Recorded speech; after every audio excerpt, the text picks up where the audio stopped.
morning, students. Today we shall discuss cyclic groups. What is cyclic group? Let G be a group.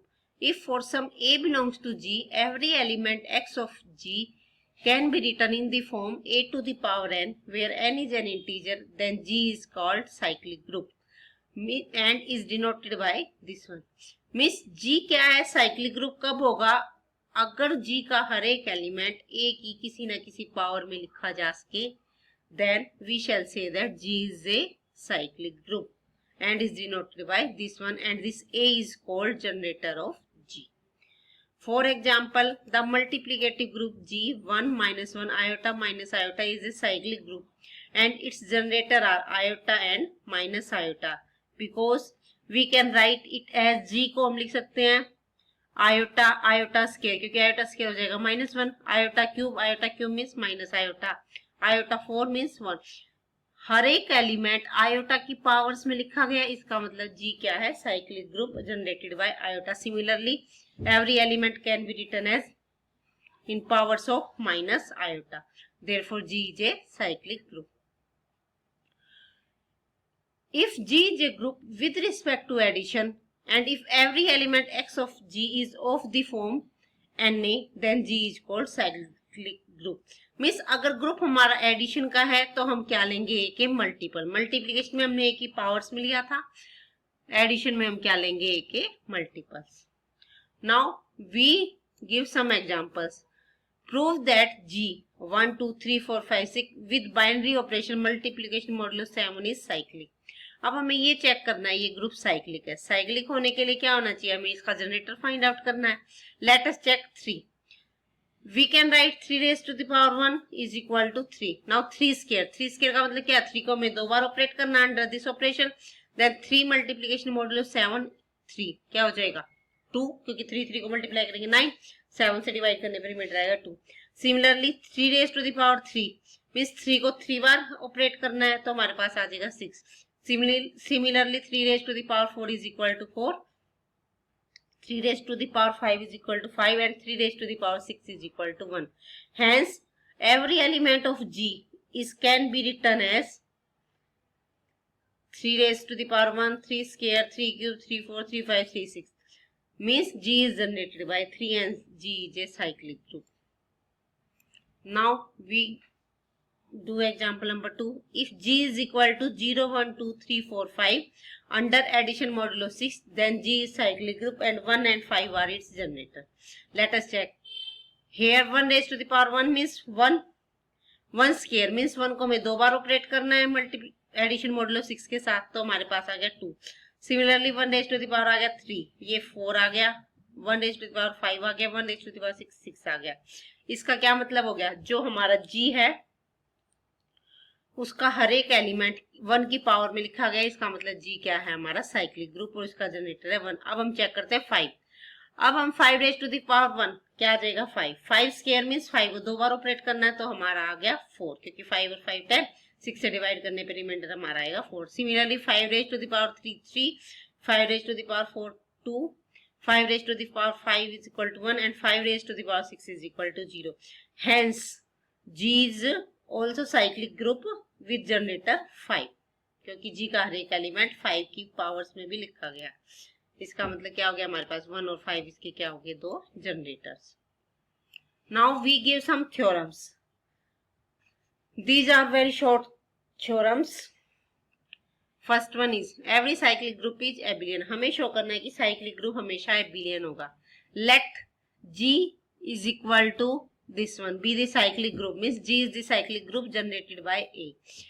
Let x y be any element of G. अब हमें G को एबिलियन दिखाना तो means हमें क्या दिखाना? कोई भी 2 एलिमेंट लेके चलेंगे, हम दिखा देंगे. कम्यूट करें मीन्स हमें दिखाना x y is equal to y है. उसके लिए x और y G के एलिमेंट है और G साइक्लिक ग्रुप है, इसे जनरेट होता हुआ. इसका मतलब x भी A की सम पावर होगा, इसी तरह y भी A की सम पावर होगा. हमने मान लिया let x is equal to a raise to the power r, y मान लिया a raise to the power s. Then x into y is equal to a raised to the power r into a raised to the power s. ये क्या हो जाएगा? a r plus s. इसको हम लिख सकते हैं a raised to the power s plus r. इसको हम लिख सकते हैं a raised to the power s into a raised to the power r, which is equal to y into x.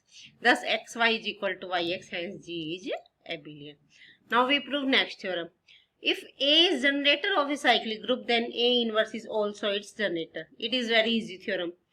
Let G be cyclic group generated by A, and let X be any element of G. Since G is cyclic group and generated by A, therefore X is equal to A raised to the power R for some R. Now, A raised to the power R can be written as A raised to the power -1 raised to the power -R. इसको हम इस तरह से लिख सकते हैं. इसका मतलब क्या हुआ, X हमने आर्बिट्रेरी एलिमेंट लिया था और वो किसकी पावर्स में लिखा गया, A इनवर्स की पावर में लिखा गया. इसका मतलब क्या है, G का हर एक एलिमेंट A इनवर्स की पावर में लिखा गया. इसका मतलब A inverse is also generator off G. Now we prove next theorem. Order of a cyclic group is the order of its generator. Means जो cyclic group का generator होगा वही उसके generator का order होगा. Let us prove this. Let G is equal to generator generated by A be cyclic group. अब हम दोनों केस लेके चलते हैं. Let order of A is equal to n and then we shall show that order of G is equal to n. Next case हम लेके चलेंगे कि order of A is infinite. Now since order of A is equal to n, therefore G contains all n distinct elements A square up to so on A raised to the power n, which is equal to identity. Means क्योंकि A का order n है, इसका मतलब A raised to the power n हमारे पास क्या हो जाएगी, identity. Now we claim that G contains no more elements. Means G में n elements ही है, n से ज्यादा नहीं है. Let X be arbitrary element of G. Then X क्या होगा, A की कुछ ना कुछ पावर होगा. क्यों, क्योंकि G cyclic group भी है ना, generated by A for some integer n. अब बाय डिवीजन एल्गोरिथम m और n को डिवाइड करेंगे तो हमारे पास क्या आ जाएगा, m is equal to n क्या प्लस r. मीन्स क्वोशिएंट आएगा, एक रिमाइंडर आएगा और रिमाइंडर पे क्या कंडीशन होगी, less than n. This implies x is equal to a raise to the power m है. m की वैल्यू पुट कर दी हमने, इनको सोल्व कर लिया तो हमारे पास ये इक्वल टू आ गया a raise to the power r. x is equal to a raise to the power r और r लेस देन है n के. Hence G contains exactly n element as each element of G is of the form AR where R is less than n. इसका मतलब क्या हुआ, हम G का arbitrary element लेके चले थे, वो A की फॉर्म में A की पावर्स में आया है, लेकिन उस R पे क्या कंडीशन है, वो लेस देन n है. इसका क्या मतलब हुआ, G में n से ज्यादा एलिमेंट नहीं है. Thus order of A equal to order of G is equal to n. अब हम नेक्स्ट केस लेके चलते हैं. उसमें हमने मान लिया लेट ऑर्डर ऑफ A क्या है हमारे पास, infinite. If possible let us suppose that order of G is finite. अब अगर G फाइनाइट है तो A square A cube up to so on, ये सारे एलिमेंट G में बिलोंग कर रहे हैं.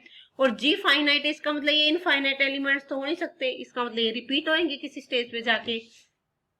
Therefore there exist integer R and S such that AR is equal to AS. क्योंकि इनफाइनाइट तो हो नहीं सकते क्योंकि G को हमने फाइनाइट मान रखा है, इसका मतलब रिपीट होना शुरू हो गए. This implies A raise to the power R minus S is equal to A raise to the power 0. This implies A raise to the power R minus S is equal to identity. इसका मतलब क्या हुआ, order of A है क्या है, less than equal to R minus S. इसका मतलब order of a क्या हो गया, finite, which is a contradiction, क्योंकि ऑर्डर ऑफ ए को हम क्या मान के चल रहे हैं, इनफाइनाइट. इसका मतलब जी फाइनाइट का ऑर्डर फाइनाइट नहीं हो सकता, इसका मतलब ऑर्डर ऑफ जी क्या है, infinite. Hence in both cases order of G is equal to order of a. Now we prove next theorem. If a finite group of order n contains an element of order n, then the group must be cyclic. इसमें हमें क्या show करना है कि अगर हमारा कोई finite group है जिसका ऑर्डर n है और उसके अंदर एक भी एलिमेंट हमें ऐसा मिल गया जिसका ऑर्डर n है, तो वो ग्रुप क्या हो जाएगा, cyclic. Let us prove this. Let order of G is equal to n and A be any element such that order of A is equal to n. हमने मान लिया भी एक A ऐसा एलिमेंट है जिसका ऑर्डर क्या है, n. Then A square up to so on A raised to the power n are n distinct element of G. अब ये A square A raised to the power n सारे G में तो belong कर ही रहे हैं और ऑर्डर ऑफ G n है. So n elements of G are ये हो गए, तो ये डिस्टिंक्ट एलिमेंट और ये G के भी एलिमेंट है. इसका मतलब क्या हो गया, G क्या हो गया हमारे पास, साइक्लिक, एंड A इसका क्या हो गया, generator. Next theorem is every finite group of prime order is cyclic. This is important theorem. उससे पहले हम एक रिमार्क करते हैं. If G be any group and A be any element of G, then H is equal to A raised to the power n belongs to Z is called cyclic subgroup of G generated by A. भी अगर जी कोई भी group है, ए जी का कोई भी element है, तो एक हमने सबसेट ले लिया एच जिसमें ए की पावर्स रख ली हमने integral powers, then this is cyclic subgroup of G generated by a. Now we prove this theorem. This is important theorem. Every finite group of prime order is cyclic. हमें show करना है कोई भी group जिसका order prime है वो क्या होगा, cyclic. Let us prove this. Let order of G is equal to P, where P is prime number. अब order of G P है, मीन्स G के अंदर P एलिमेंट्स है और P प्राइम है. इसका मतलब इसमें कम से कम 2 एलिमेंट जरूर होंगे, क्योंकि प्राइम नंबर हमारे 2 से स्टार्ट होते हैं. तो इसमें कम से कम 2 एलिमेंट तो है, वो हमने मान लिया. एक तो आइडेंटिटी मान लिया और एक हमने मान लिया A different from identity. Now as A is different from identity, therefore order of A या तो 2 होगा या 2 से बड़ा होगा, क्योंकि सिर्फ आइडेंटिटी का ऑर्डर 1 होता है, बाकी सबका 2 या 2 से बड़ा होता है. Let order of A is equal to M. Now let H be a cyclic subgroup of G generated by A so that, अब G हमारे ग्रुप दे रखा है जिसका ऑर्डर प्राइम है. मैंने एक सबसेट H मान लिया जिसमें मैंने A की पावर्स ले ली, तो H क्या हो जाएगा, cyclic subgroup of G generated by A such that order of H में हमने कितने एलिमेंट ले लिए, M एलिमेंट ले लिए. देन बाय लैग्रांजीज थ्योरम, इसको हम नेक्स्ट एक्सरसाइज में करेंगे. बस ये याद रखना है आपको, order of subgroup divides the order of group. ये हम नेक्स्ट चैप्टर में प्रूव करने वाले हैं. बस आप फिलहाल ये याद रखिए कि order of subgroup divides the order of group. Then order of H क्या हमारे पास है और ऑर्डर ऑफ जी क्या है हमारे पास, p. Therefore m divides p. But p is prime, p prime है. प्राइम को या तो 1 डिवाइड कर सकता है या वो इटसेल्फ.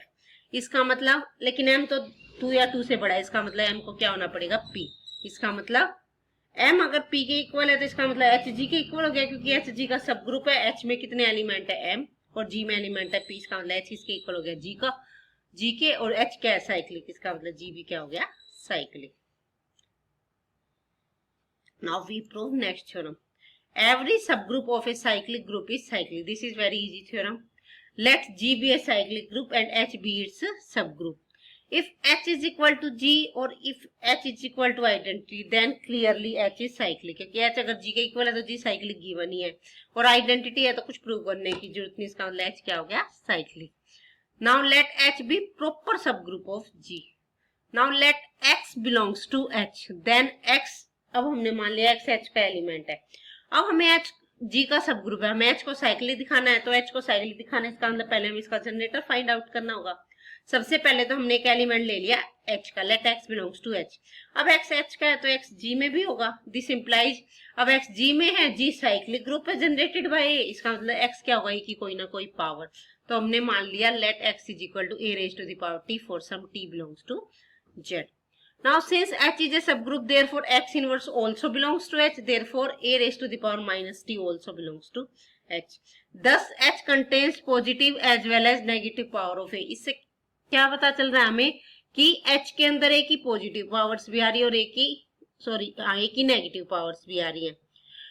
हम मान लेते हैं let M be the least positive integer such that A raised to the power M belongs to H.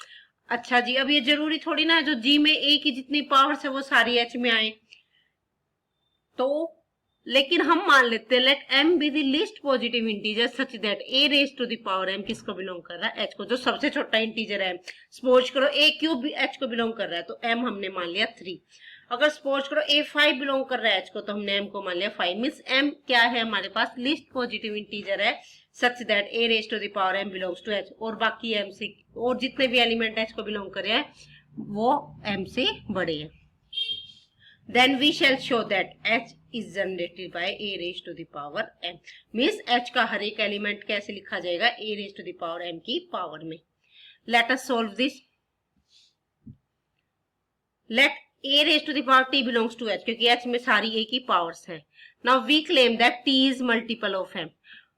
अब हम t को m का मल्टीपल शो करेंगे. हम मान लेते हैं t m का मल्टीपल नहीं है, तो m का मल्टीपल नहीं है तो t क्या होगा, m क्या हो प्लस r. मीन्स कुछ क्वोशिएंट आएगा और कुछ रिमाइंडर आएगा, और r पे क्या कंडीशन होगी, less then m. Now since a raised to the power m belongs to h, this imply a raise to the power m q belongs to H, क्योंकि एच सब ग्रुप है तो उसका multiple उसको belong करेगा. This implies a raise to the power minus m q belongs to H, उसका inverse भी H में belong करेगा. This implies a raised to the power t and a raised to the power minus mq belongs to h. This implies a raised to the power t minus mq belongs to h. This implies a raised to the power r belongs to h, where 0 is less than r less than m. But m is least positive integer such that a raised to the power m belongs to h. Hence r should be 0. क्योंकि r हमारा m से छोटा है तो इसका मतलब a raised to the power r h को belong नहीं कर सकता, क्योंकि हम m लीस्ट पॉजिटिव इंटीजर लेके चले थे. इसका मतलब क्या हो गया, r को क्या होना पड़ेगा 0. इसका मतलब t क्या हो गया हमारे पास m क्यों. Therefore a raised to the power t is equal to a raised to the power m क्यों, which is equal to a raised to the power m whole to the power q. इसका मतलब जो हम arbitrary element h का लेके चले थे वो क्या आ गया a raised to the power m की पावर में. इसका मतलब every element of h is of the form this one. Hence h is cyclic group generated by a raised to the power m. Now we prove next theorem. If G is an infinite cyclic group, then G has exactly 2 generators. हमें show करना है अगर G infinite cyclic group है तो G के 2 generator होंगे. Let G be cyclic group generated by A. Then A inverse is also generator of G. अभी हमने प्रूव किया था. Let B be any other generator of G. अब हमें ये शो करना है इसके 2 ही जनरेटर होंगे A और A inverse. हम मान लेते हैं कि इसका तीसरा जनरेटर है B. B any other generator of G. Then as b generator of G है तो बी जी का एलिमेंट भी होगा. अब बी जी का एलिमेंट है और ए जनरेटर गिवन है, इसका मतलब बी क्या होगा, ए की कोई ना कोई पावर. हमने मान लिया let b is equal to a raise to the power n. Similarly अब ए जी को बिलोंग कर रहा है और बी जी का जनरेटर है तो ए भी क्या होगा, बी की कोई ना कोई पावर. तो हमने मान लिया let a is equal to b raise to the power m for some integer m. Now put the value of b in this one. We get a is equal to a raised to the power n whole to the power m. This which is equal to a raised to the power nm. This implies a raised to the power nm is equal to a. This implies a raised to the power nm minus 1 is equal to a into a inverse which is equal to identity. अब a की power n minus 1 हमारे पास क्या आ गया, identity. इसके दो ही मतलब है, या तो ऑर्डर ऑफ ए क्या है less than equal to n m minus 1. वो हो नहीं सकता क्यों, क्योंकि जी क्या है इनफाइनाइट. तो इसका मतलब ये एलिमेंट खुद ही क्या है आइडेंटिटी. अब ये एलिमेंट आइडेंटिटी, इसका मतलब एन एम माइनस 1 क्या होगा 0. This implies n m is equal to 1. अब दो नंबर की मल्टीप्लीकेशन 1 कब आ सकते हैं, या तो दोनों 1 हो या दोनों माइनस 1 हो. Either n equal to m equal to 1 और n equal to m equal to minus 1. अगर n 1 के इक्वल होगा, m 1 के इक्वल होगा तो b इक्वल टू ए आ जाएगा, और n इक्वल टू माइनस 1 होगा तो b equal to a inverse आ जाएगा. इसका मतलब a और a इनवर्स सिर्फ दो ही जनरेटर है जी के, इनके अलावा कोई भी जनरेटर जी का नहीं है. Now we define Euler function. Euler function हम फर्स्ट ईयर में पढ़ चुके हैं पहले ही, एक बार फिर से डिफाइन कर रहे हैं हम. If n is a positive integer then Euler function is defined as phi 1 is equal to 1 and phi n is equal to number of positive integer less than n and co-prime to n. phi n क्या है हमारे पास, phi n में क्या आएंगे, number of positive integer आएंगे जो n से छोटे हैं और n के कोप्राइम है. कोप्राइम का मतलब पता ही है आपको. कोप्राइम का मतलब क्या है, दो नंबर कोप्राइम तब होते हैं अगर उनका जीसीडी, उनमें जो कॉमन फैक्टर वो क्या हो 1. फॉर एग्जाम्पल 5 6 है, 5 6 क्या आ जाएगा हमारे पास 2. क्यों, क्योंकि हमें 6 से लेस देन एलिमेंट लेने हैं. अब 6 से लेस 1 होगा, 1 6 के कोप्राइम है, ठीक है. अब 2 6 के कोप्राइम नहीं है क्योंकि 2 और 6 का कॉमन फैक्टर है 2. अब 3 और 6 भी नहीं है, 4 और 6 भी नहीं है, 5 और 6 है. 5 और 6 में कॉमन फैक्टर 1 है, इसका मतलब 5 और 6 कोप्राइम है, मीन्स हमारे पास कितने आ गए 2. इसी तरह 5 7 क्या होगा 6.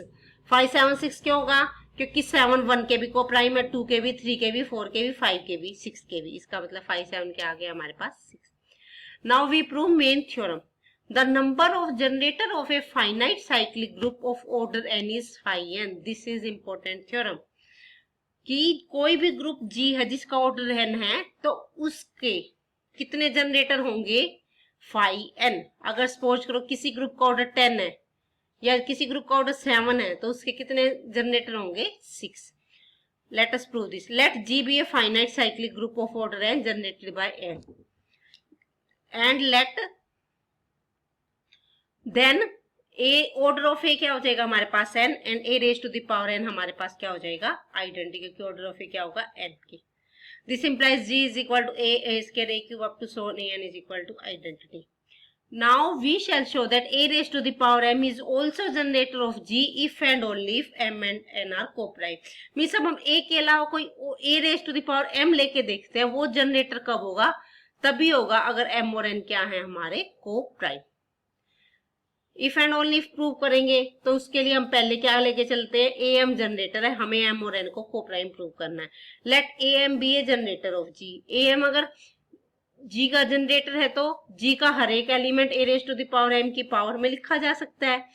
Since a is also element of G, therefore a is equal to a raise to the power m और इसकी कोई ना कोई power t. This implies a raised to the power mt is equal to a. This implies a raised to the power mt minus 1 is equal to a raised to the power 0 is equal to identity. इसका मतलब क्या हो गया, order of ए किसको divide कर रहा है, a mt minus 1. This implies order of a है क्या, n divides mt minus 1. यहाँ से अब n mt minus 1 को डिवाइड कर रहा है तो mt minus 1 क्या होगा, n का कोई ना कोई मल्टीपल मैंने मान लिया, this is equal to n के। This implies mt minus nk is equal to 1. अब हमारे पास ये वाली कंडीशन आ गई और ये हम फर्स्ट ईयर में पहले ही पढ़ चुके हैं। अगर ये कंडीशन हमारे पास है तो इसका मतलब m और n क्या हो गए, कोप्राइम। अब हम कन्वर्स पार्ट करते हैं। अब हम लेके चलते हैं लेट m और n कोप्राइम है। हम दिखाएंगे कि am is also generator of g. Since m और n कोप्राइम है, therefore there exist integer p and क्या सच दैट, वही कोप्राइम वाली कंडीशन mp प्लस n क्या is equal to 1. Now let us consider a को हम लिख सकते हैं रेज टू द पावर 1. अब 1 की वैल्यू लिख देते हैं हम mp प्लस n क्या हो, सेपरेट कर लेते हैं। ये सोल्व करने के बाद हमारे पास आ गया a raise to the power mp. Now if x be any element of g, then x को हम लिख सकते हैं a की कोई ना कोई पावर होगा r और r क्या होगा लेस देन n, क्योंकि g का ऑर्डर कितना है n. अब a की वैल्यू रखेंगे तो क्या आ जाएगा, a raise to the power mp whole to the power r, ये a raise to the power m whole to the power pr. इसका क्या मतलब हुआ, g का हमने कोई भी एलिमेंट लिया वो a की पावर m की पावर्स में लिखा गया, इसका मतलब am is also generator off g. Thus number of generator of a finite cyclic group of order n is phi n, क्योंकि m पे क्या कंडीशन है, m और n क्या होंगे, कोप्राइम, और m और n कोप्राइम की का नंबर कितना होता है हमारे पास phi n, इसका मतलब नंबर ऑफ जनरेटर कितने होंगे, phi n. Now we give one example, how many generators can a cyclic group of order 12 है। अब कोई साइक्लिक ग्रुप है जिसका ऑर्डर 12 है, उसके कितने जनरेटर हो सकते हैं, let order of g is equal to 12, then number of generator by above theorem कितने होंगे, phi 12. phi 12 कितना होता है, 12 के को प्राइम नंबर कितने होते हैं हमारे पास 4. अब 4 कौन कौन से होते हैं, 12 के को प्राइम एक तो 1 है, 12 के को प्राइम 2 नहीं है, 3 नहीं है, 4 नहीं है, 5 है, 7 और फिर 11 है। इसका मतलब a raise to the power 5, a raise to the power 7 and a raise to the power 11 क्या हो गए, इसके जनरेटर्स हो गए। Thank you.